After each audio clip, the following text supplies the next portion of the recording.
తెలుసుకోను కూడా. నాకు ఫీలింగ్స్ లేవు, రావు. ముందు నుంచి నీకు అదే చెప్తున్నాను. నీకే అర్థమైనట్టు లేదు.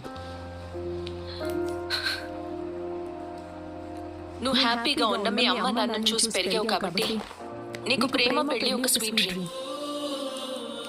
కానీ నాకు 4 ఏళ్లు ప్రేమించి పెళ్లి చేసుకున్న మా అమ్మ నాన్నని నా 6 ఏళ్ల వయసులో విడిపోవడం చూశాను. ప్రేమనే పేరుతో ఒకరికొకరు నరకం చూపించుకున్నారు. నాన్నను వదిలేసి సఫర్ అవుతున్న అమ్మతో పెరిగా. అందుకే నాకు పెళ్లి ప్రేమ అంటే ఒక పీడకల. నీకు ఫ్యామిలీ అంటే అమ్మ నాన్న ఇల్లు, నాకు మా అమ్మ మాత్రమే.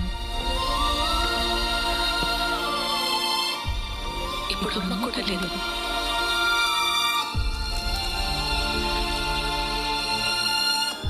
నేను అమ్మ అవ్వడానికి, అనాథగా మిగిలిపోవడానికి మధ్యలో ఉన్నాను.